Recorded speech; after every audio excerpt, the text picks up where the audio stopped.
Okay, back on the 17 Ecoboost 1.5 liter coolant intrusion, coolant loss, misfiring, 41,000 miles.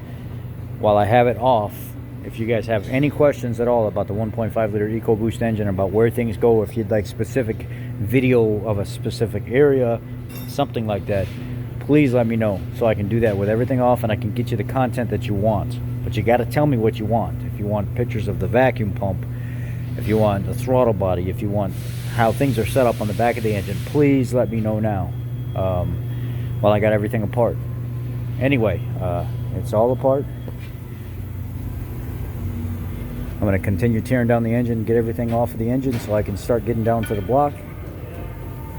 If you have any questions, again, I need to know now with everything apart. It'll make it easier. Some of these have stretch belts, some of these have belts with tensioners. This is one with a tensioner. Okay. Questions? Let me know.